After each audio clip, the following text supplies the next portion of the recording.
Greetings, my friends. Once again, we're back in Puerto Rico. I had to go to the Veterans Clinic, and I had to take the COVID-19 test because I'm scheduled for surgery. And they wanted to test 7 days before I go to the hospital to see what's called free bed care. That's the people you see before you get operated on. You gotta see like the cardiologist, the anesthesiologist, and all them people.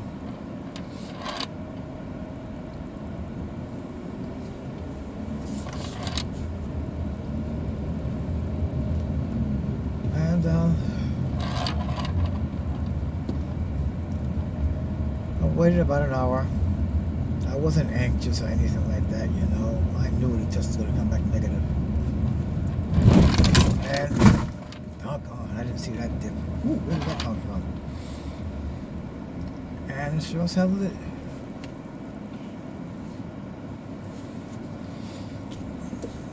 Sure as hell did come back negative. I just hate the idea, man. It looks like when they stick that thing up your nose, they're trying to poke your brains out, you know?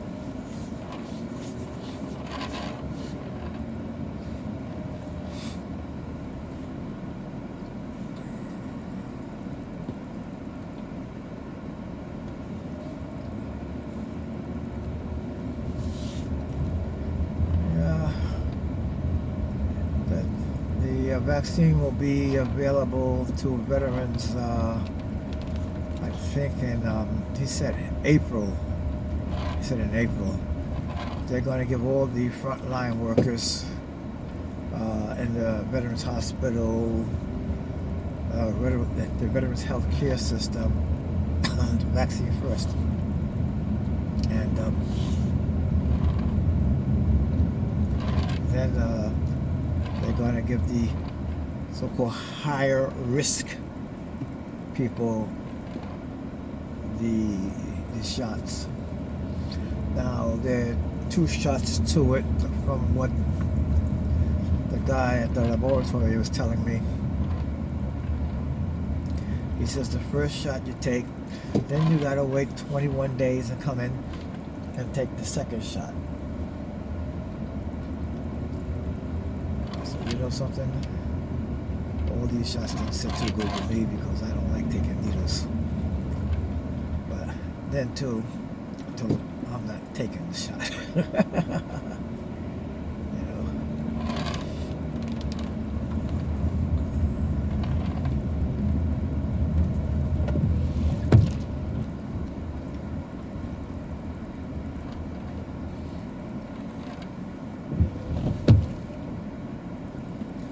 This guy, he just came right through the stop sign, didn't even look.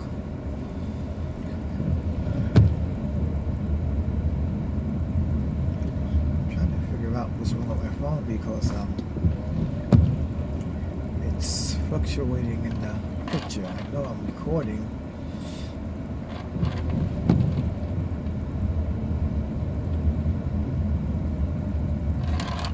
Yeah, I should stop here at Candelaria. See if my friend Martha and Vivian is around.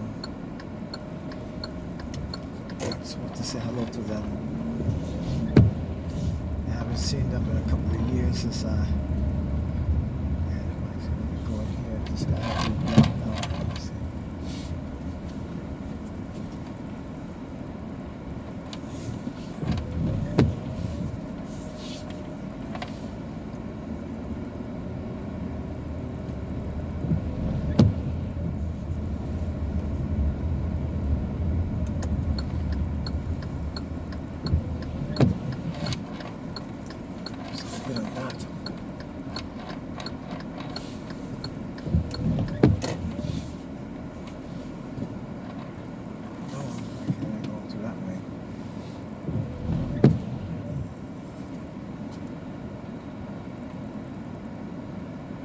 Oh, Heck with it. There's still time to see people.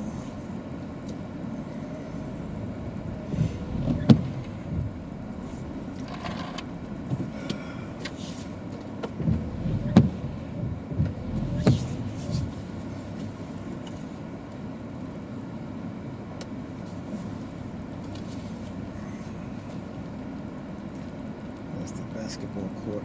So it's an enclosed basketball court. Roof and screening, nothing more than that. Play basketball in the rain. Sometimes we have a barbecue in there. When I used to live not too far from here, I had friends that lived in this here housing development.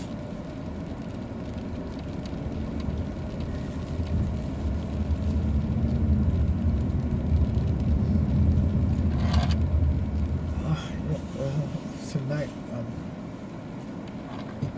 my tours are over and I'm returning the car tonight. Sit back and relax for a few weeks. If anything major happens, I'll use the old Expedition. But this Kia Sonata, she handled good, I have to admit. She handled good.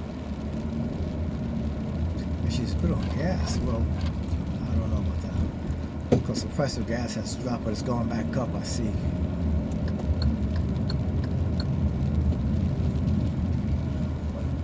I can drive all night.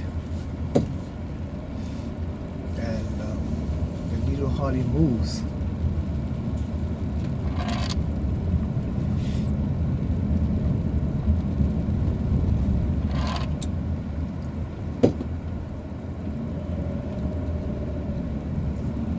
You're making my it's gonna rain or not. It's doing all this here playing with you. An ice cream truck just passed me by. Believe it or not, that was an ice cream truck. Not the kind I'm used to seeing in New York. The big Mr. Softy carousel ice cream truck.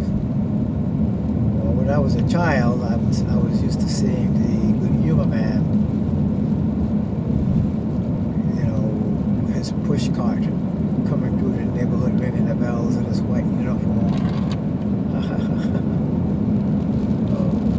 When I went to the Navy and I got my dress whites, I said, now I'm the Good Humor Man. I remember when the Navy got rid of the Cracker Jack uniforms. Oh boy, that was sad.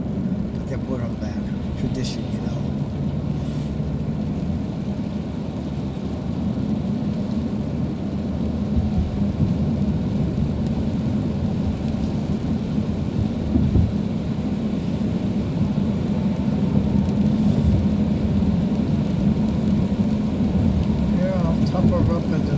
Around 6 o'clock I'll put her in.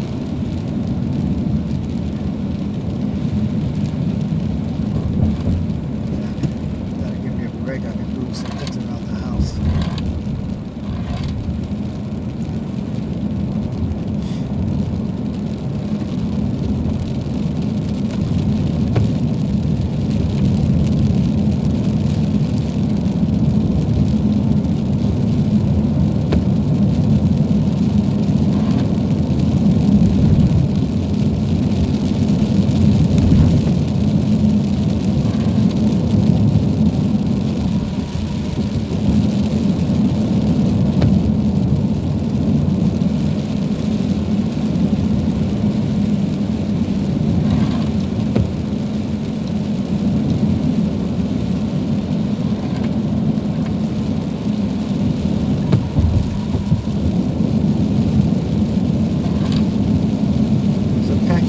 So I'm under the clouds where it's raining.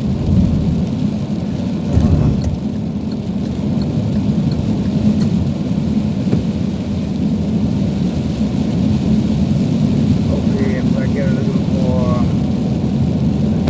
east. The rain will slow down. Hopefully.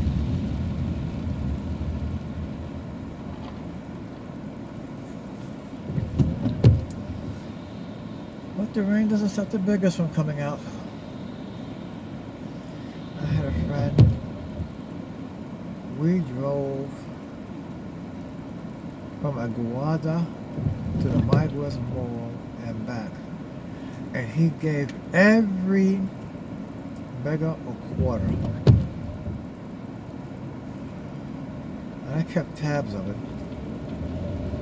And I said, you know something, Ishmael? You gave enough money away to fill your tank up.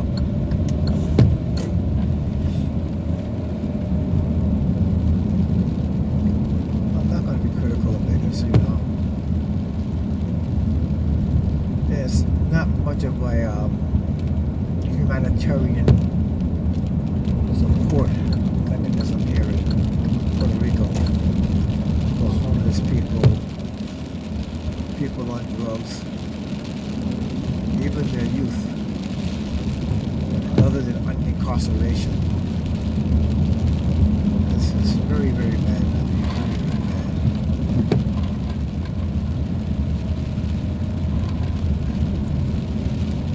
I used to have this place called Casa de Juventud, like an after-school center for the youth. But once it became commercialized, the same thing with the drug rehabilitation centers. They used to do it from the heart, from the care, like Alcoholics Anonymous. I think they're the only ones who still really do it from the heart. It's not commercialized or industrialized. You know, it's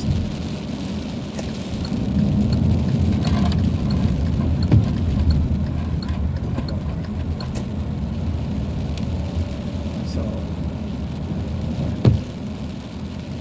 you don't have that network, that safety net. People in crisis, people in need. I mean, you can go under some of the bridges and find people still sleeping there, like the old people used to do in New York, sleep in the abandoned train tunnels of the Amtrak at 79th Street and the West Side Highway, or like on under the A-line and stuff like that, you know.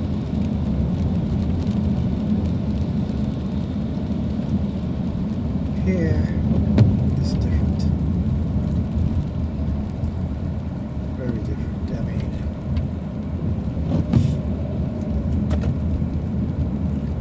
unless there's a profit, it's not going to exist. You can't make money out of it, forget about it. Nothing's from the heart.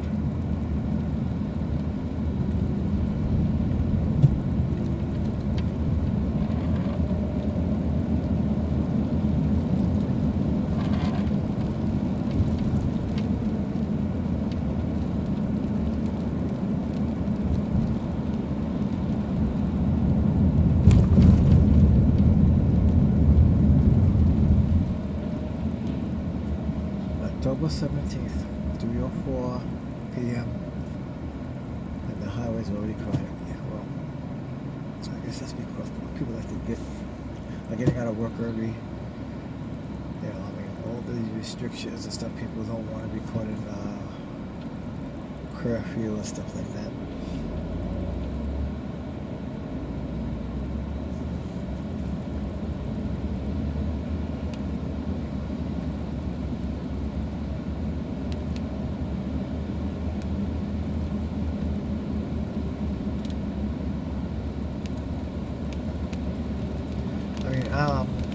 I have seen a couple of YouTube videos where people are saying, come on down, is that bad? Well, first of all, from the first series of lockdowns and quarantines and curfews, it has become more aggressive. The beach is open, but you can't go swimming. Now, people that have channels that for tourism and stuff like that, they'll tell you come to the beach. Well, the social distancing, but don't get in the water. Do not get in the water because you're gonna get a fine. You're gonna get a ticket. I'm telling you right now. A lot of YouTubers, because it's a profit. I don't make money with this here. They're making money. They make money. So they tell you, come down, we got the beaches are open, this is a, no. And then after 9 o'clock, there's no alcohol. You can't even, and the way the cash registers are set up, when you go to pay, if you have alcohol and they scan it, it will not take the scan. So you cannot buy alcohol after 9 o'clock. That's when the curfew starts. Now, some people are out, doing shopping, and they get caught in between. So, but after 9 o'clock, you cannot buy alcohol. And then what they don't tell you is what we have what's called ley seca, the dry law. All right, like a dry state. You remember the days of Prohibition? It was dry. What it is that from 9 o'clock p.m. Friday to 5 o'clock a.m. Monday, you cannot buy alcoholic beverages on the island. You cannot buy it. Now, some people are saying, well, if you go to a restaurant and you're at a table, they'll serve you. I don't know about that. But if you want to take a bottle home with you, grab a can and sit on the beach during those hours, you better have bought it before curfew, because you're not going to get it. One thing you're going to find is that a lot of these styrofoam coolers are going to be are hard to find, because people, they go and they stack up for the weekend, and then they go out, and they go to the beach jogging or exercising, stretching or whatever it is, walking their dogs, and they got a can of beer, okay, or when these mugs disguised as a drink, and it's probably a cocktail, who knows. But I'm going to tell you,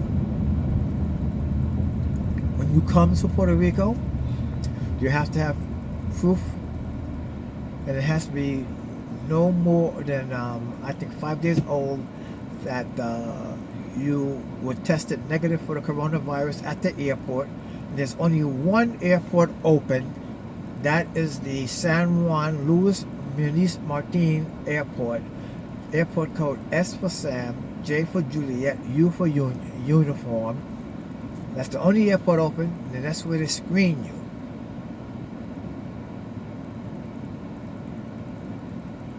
And then you have to fill out a sort of like an itinerary. Where have you been before you came to Puerto Rico? Where are you going? Then, even with that, instead of the 14 days, I think it's 7 to 10 days quarantine, self-quarantine. Now, if you haven't been tested, you are obligated to fill out the forms, and they will get your phone number, and they will text you, and you have to quarantine for 14 days. So don't listen for these people who have these websites or these YouTube channels saying, come on down, it's this. No, I'm telling you the fact. I don't get paid for this nonsense. It's not supposed to make videos, but I'm telling you, you come down here, you're going to need to have documentation that you were tested, and you need to have a place to stay. And we still have the so-called social distancing, which I call physical distancing. I don't like using that word, social distancing. And with that, it's the 6 feet apart. And family gatherings cannot be in excess of 10 in a house now. That's right. You come to see your family for Christmas, for New Year's, and the Three Kings Day.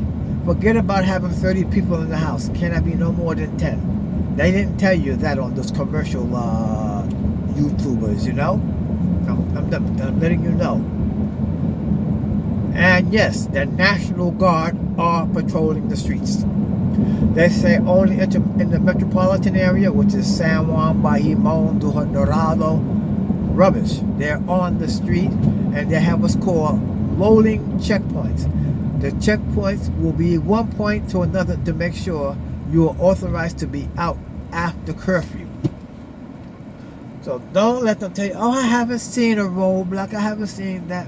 Because I can drive right now, not too far from the commandancia of the highway patrol, and put a highway patrol spokesman online and tell them, you know, we have the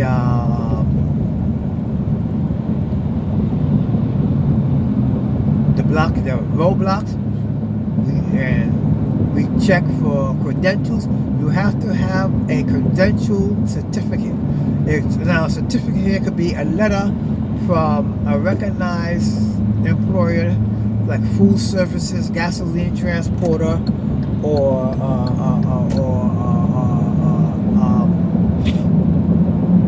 how you say it, medical worker, healthcare provider, pharmacist. Now those, or somebody who works in like a supermarket. Those are essential personnel, because what happens is that when curfew hits, the supermarket is closed, but they have to restock. So the employees have to stay after curfew to restock, and then they have to travel. Now most supermarkets, the employees wear a uniform like Mr. Special, Pueblo, Econo, Selecto, Amigo. They have uniforms, but they have a letter saying that they are employed by them too. So that makes them an essential personnel.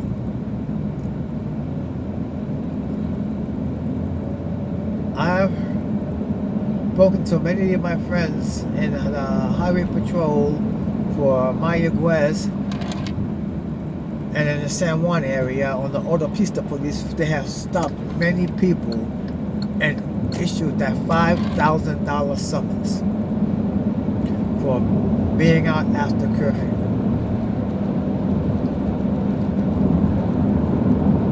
We have, for our unit, we have not only a letter, an identification, we have a window plaque. Now, if you're from New York City, I think you can remember if you saw an unmarked police car parked by the courthouse, they had this window plaque in the window saying that they can park there and not get towed away.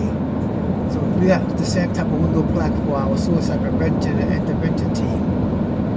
But don't fall for this rubbish. Everything is relaxed. No, it is not. I'm telling you.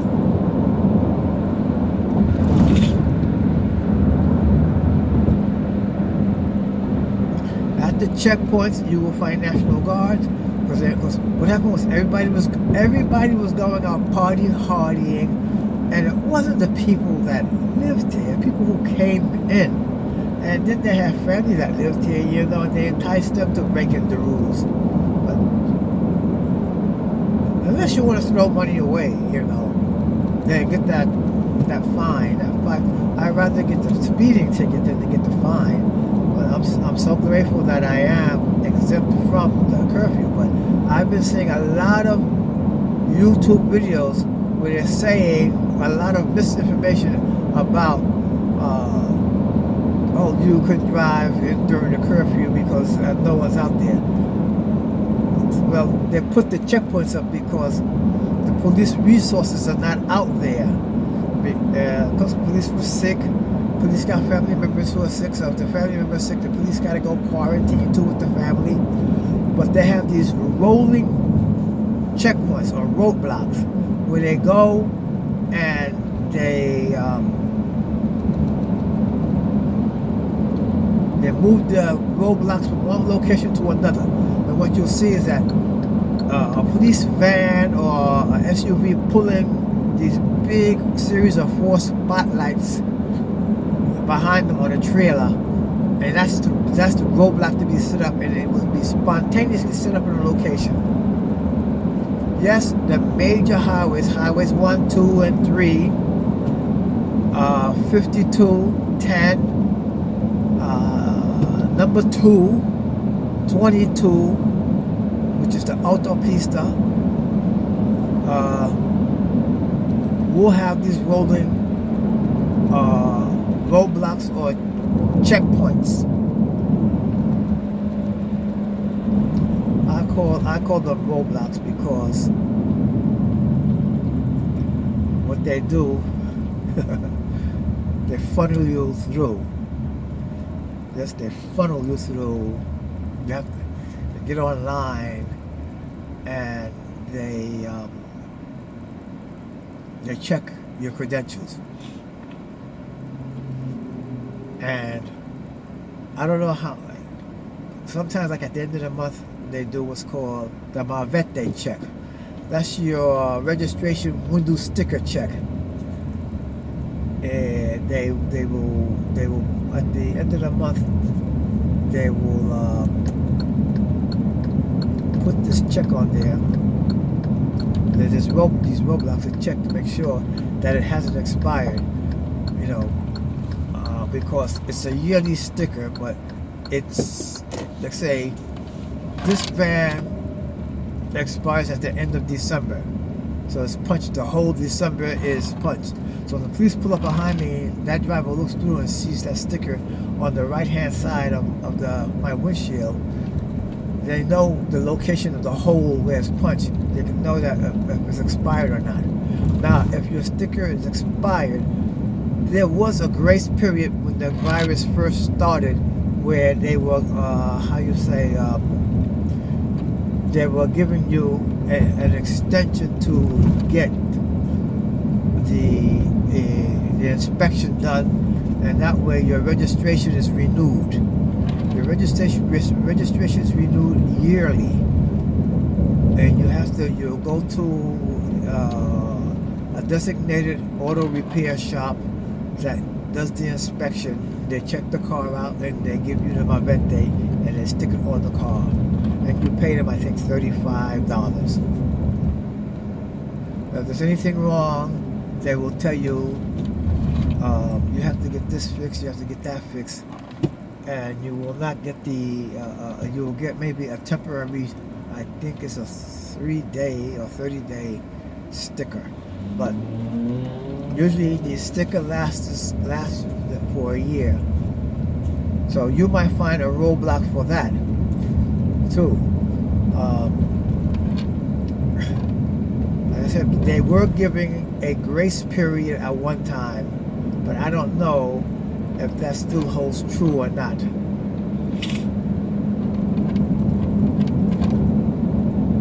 And so, for example, when I rent the car, I usually do a monthly rental,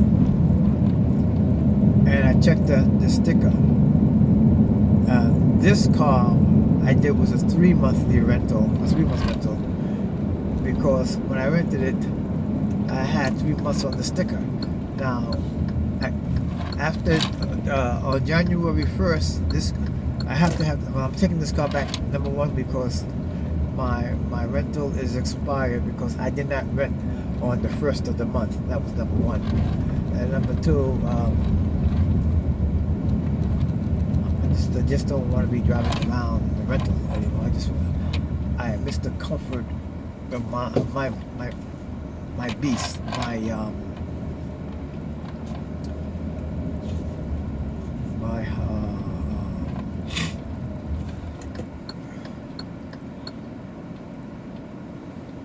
miss the comfort of my expedition.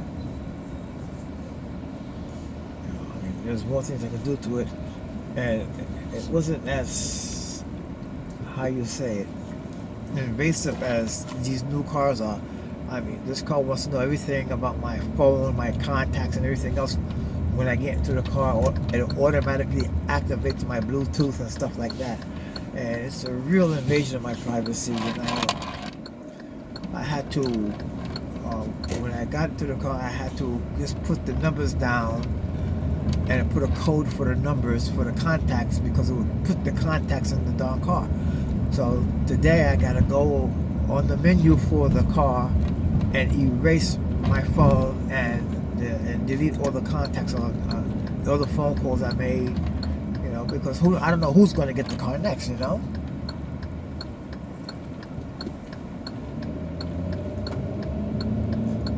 But like I was saying before, there's a lot of YouTubers out there because they are sightseeing, or they rent kayaks or something like that, they're giving you a lot of false information, you know, about the beach.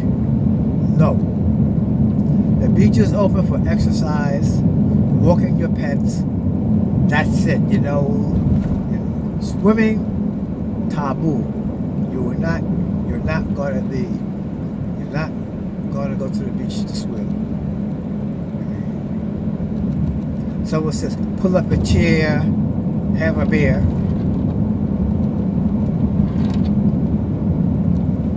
Well, you can do that in the early hours of the morning, or the afternoon. Relax, but don't go in the water. Don't go swimming. I don't know what you're swimming. I do not know why this governor, why she doesn't want you to go swimming.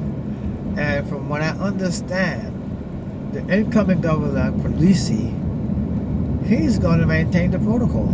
He's not going to just say, oh, well, go and do this, go do that. Enjoy yourself. Eat, drink, be merry, and worry about tomorrow dying. No, he's going to maintain it.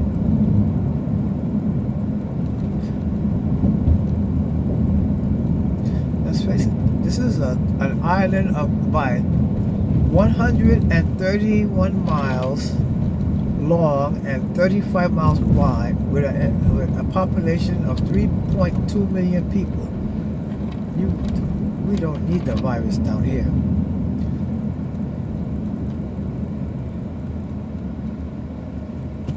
I mean, Africa is doing far better when it comes to the coronavirus than Puerto Rico. And everybody was condemning Africa. Now they're upset. Oh, how come it didn't happen to Africa? They don't have that medical. Well, let me tell you, Africa does not use all that pharmaceutical nonsense that knocks out your immune system. They go all natural. That's why the people want to get there and destroy all the habitats and the plantations, the plants and stuff like that, because natural healing. Nature, Mother Nature. There's nothing better than Mother Nature. We had a doctor in the clinic who came down with the virus, and after he was finished and he was seeing patients, he said, well, my antibody says I am immune permanently. I said, oh, well, I don't know that, but for now, I'll take your word that you have some immunity, but I ain't taking this mask off while I'm around you. That's it.